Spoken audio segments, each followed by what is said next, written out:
Bismillahirrahmanirrahim. Assalamualaikum warahmatullahi wabarakatuh. Sebelumnya perkenalkan, nama saya Rasifri Batul Islam dengan nomor NPL 50092211120 dari kelas C dan dari kelompok 13 praktikum termodinamika. Nah, saya akan menjelaskan praktikum P3 yaitu simulasi siklus Rankine. Sebelumnya latar belakang dari praktikum P3 ini yaitu siklus Rankine yaitu adalah bagaimana pada masa sekarang ini kebutuhan energi listrik pada manusia itu kebutuhan yang paling utama. Banyak sekali peralatan yang menggunakan energi listrik, diantaranya seperti lampu, TV, pompa air, setrika, dan lain-lain. Oleh karena itu diperlukan suatu sistem pembangkit energi listrik untuk memenuhi kebutuhan listrik manusia yang dimana semakin lama semakin banyak dibutuhkan. Terdapat beberapa cara untuk membangkitkan energi listrik.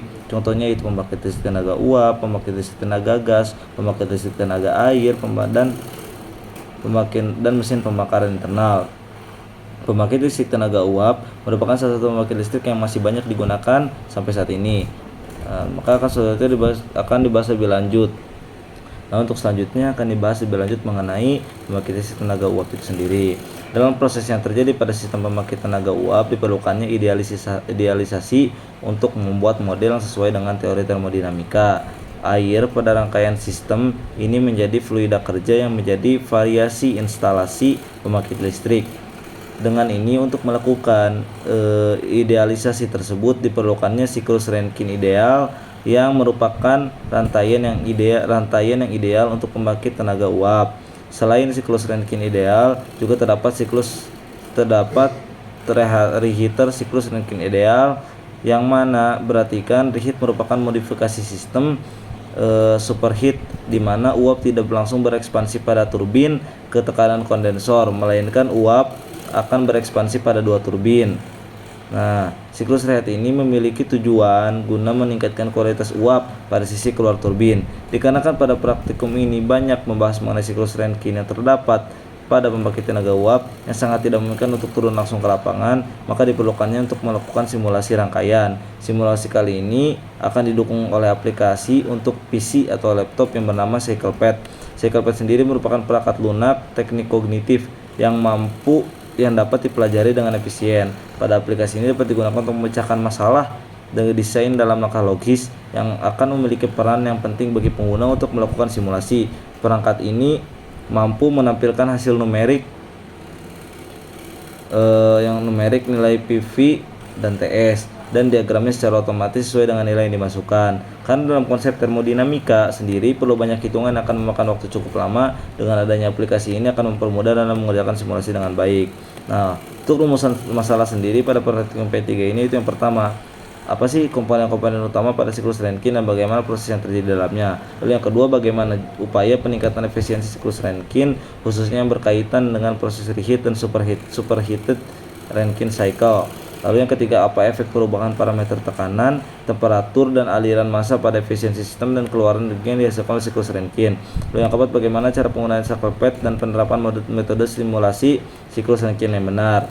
Nah, untuk tujuan praktikum P3 ini yaitu yang pertama, mengetahui dan memahami komponen-komponen utama pada siklus Rankine, beserta proses yang terjadi di dalamnya. Lalu yang kedua, mengetahui dan memahami upaya peningkatan efisiensi siklus Rankine khususnya yang berkaitan dengan proses reheat dan superheated Rankine cycle. Lalu yang ketiga, mengetahui efek perubahan parameter tekanan, temperatur, dan aliran massa pada efisiensi sistem dan keluaran energi yang dihasilkan oleh siklus Rankine. Mengetahui cara penggunaan CyclePad dan penerapan metode simulasi siklus Rankine yang benar. Nah, untuk metodologi yang pertama itu ada peralatan dan bahan alat dan bahan yang digunakan itu yang pertama ada PC dan laptop atau laptop, yang kedua adalah aplikasinya sendiri yaitu aplikasi CyclePad. Lalu pada prosedur praktikum P3 ini sebagai berikut. Yang pertama adalah pada Rankine ideal cycle. PC disiapkan dan kemudian install aplikasi CyclePad. Lalu kemudian aplikasinya dibuka dan diberi nama project dan pilih setting open cycle. Dalam build mode, masukkan komponen-komponen sistem yang diperlukan untuk membuat siklus Rankine ideal. Tata dan hubungkan semua alat sesuai dengan diagram komponen siklus Rankine ideal. Klik tab mode pada bagian pojok kiri atas, kemudian pilih analyze, klik pada masing-masing komponen siklus hingga muncul tab seperti berikut, kemudian klik make assumption untuk memberi asumsi pada masing-masing komponen sehingga siklus-siklus tersebut dapat bekerja secara ideal sesuai dengan teori siklus Rankine ideal. Lalu yang keenam, pilih fluida kerja yang akan digunakan di dalam simulasi. Klik state 2 S2 hingga muncul tab seperti berikut. Klik unknown pada bagian substance, klik select a substance for S2, klik water. Lalu langkah selanjutnya itu klik state 2 S2 keluaran heater atau boiler, lalu masukkan nilai P2 sesuai data yang diberikan. Klik unknown pada bagian P, kemudian klik assume a value for PS2. Pastikan satuan yang digunakan sudah sesuai. Lalu yang selanjutnya itu klik state 3 S3 keluaran turbin, kemudian masukkan phase, saturated dan quality sesuai hasil perhitungan. Klik state 4 S4 keluaran kondenser. Lalu masukkan nilai P4 sesuai data yang diberikan, kemudian masukkan phase, saturated dan quality. Klik state S1 keluaran pompa, lalu pastikan semua data properti pada state ini sudah terisi kecuali M dot, V dot, U dot, H dot, dan S dot. Pastikan semua properties pada tiap state telah terisi semua, lalu klik tab cycle pada opsi di pojok kiri atas, kemudian klik cycle properties. Untuk melihat nilai eta thermal, BWR, Q dot in, Q dot out, dan net power dari hasil simulasi, masukkan M dot max sesuai dengan hasil perhitungan. M dot operasional tidak berpengaruh kepada properti yang lainnya. Lalu untuk Rankine reheat ideal yang pertama yaitu langkah 1-5 seperti pada siklus sebelumnya, namun terdapat beberapa modifikasi skematik siklus khususnya pada bagian keluaran boiler. Pada state 1 keluaran boiler, diklik lalu nilai P1 dan T1 dimasukkan sesuai data yang diberikan. Lalu untuk yang kedua state 3 keluaran reheater, diklik lalu nilai T3 dimasukkan sesuai data yang diberikan. Lalu pada state 3 keluaran reheater, diklik lalu nilai T3 dimasukkan sesuai data yang diberikan. Pada state keempat keluaran LPT, diklik lalu dimasukkan phase, saturated dan quality sesuai hasil yang dihitung. Lalu pada state yang kelima keluaran kondenser, diklik lalu dimasukkan phase, saturated dan quality. Dan kemudian dimasukkan nilai P5 sesuai data yang diberikan. State 6 keluaran pompa, diklik lalu semua data properti pada state ini pastikan sudah diisi kecuali M dot, V dot, H dot, dan S dot. State 1 keluaran boiler, diklik lalu dimasukkan nilai M dot sesuai hasil yang dihitung. Terus selanjutnya semua properties pada setiap state dipastikan telah diisi semua, lalu klik tab cycle pada opsi di pojok kiri di atas, kemudian cycle properties diklik untuk dilihatnya nilai eta thermal, BWR, Q dot in, Q dot out, dan net power, dan hasil simulasi nilai M dot max dipengasukan sesuai dengan hasil perhitungan M dot opsional tidak berpengaruh kepada properti yang lainnya. Nah, setelah dilakukan praktikum didapatkan beberapa hasil data siklus Rankine ideal dan hasil data siklus Rankine reheat ideal, yaitu yang berisi P1, P3 dan net power. Lalu untuk siklus Rankine reheat ideal P1, T1, P2, T3, P5 dan net power. Dengan data-data di atas kemudian dapat ditentukan nilai entropi, entalpi dan kualitas yang nantinya diolah menjadi data kalor, efisiensi dan BWR pada setiap sistem yang hasilnya dapat dilihat.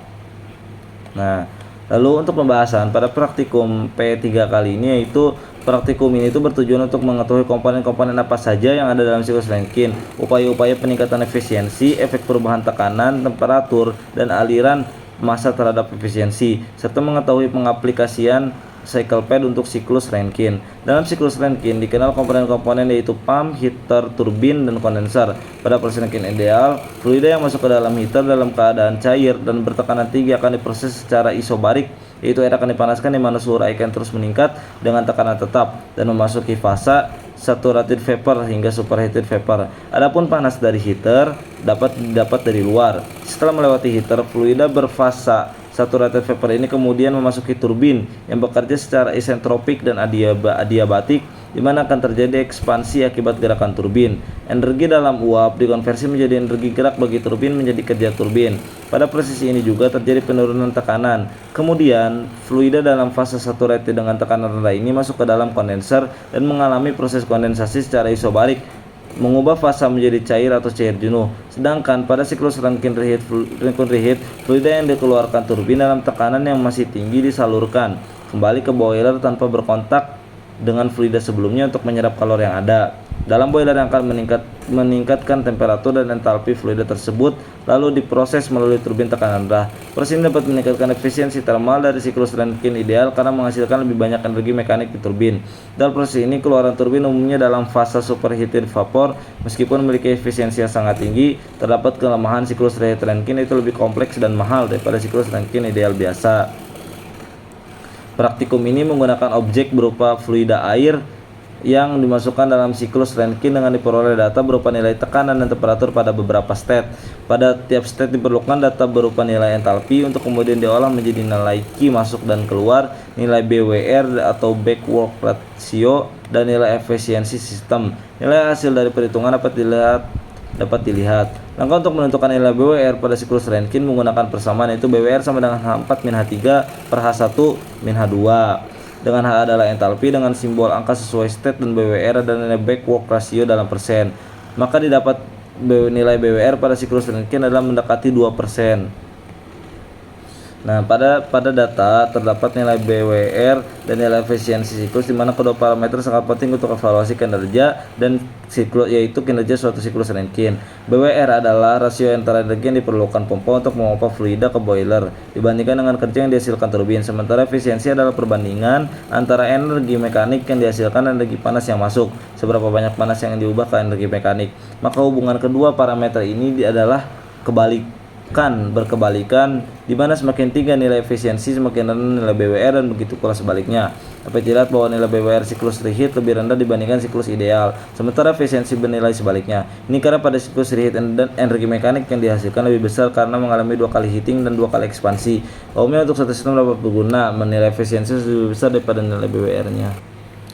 Nah, untuk selanjutnya yaitu ada kesimpulan. Kesimpulan yang didapat pada praktikum P3 ini itu yang pertama, pada praktikum ini didapat nilai entalpi dan entropi yang berbeda-beda sesuai fase, temperatur, dan tekanan masing-masing state. Lalu siklus refrigerasi melalui beberapa proses, yaitu kompresi, kondensasi, ekspansi, dan evaporasi. Di mana pada siklus ideal kompresi terjadi secara isotropik, kondensasi adiabatik, ekspansi isoentalpi, dan evaporasi terjadi secara adiabatik. Dalam data terdapat perbedaan efisiensi dan COP yang tervariasi yang dapat disebabkan oleh perbedaan ketelitian, faktor error, dan lain-lain. Perbedaan nilai COP ideal dan aktual disebabkan oleh elemen irreversible yang terlibat dalam siklus aktual. Mungkin beberapa itu dari saya. Sekian. Wassalamualaikum warahmatullahi wabarakatuh.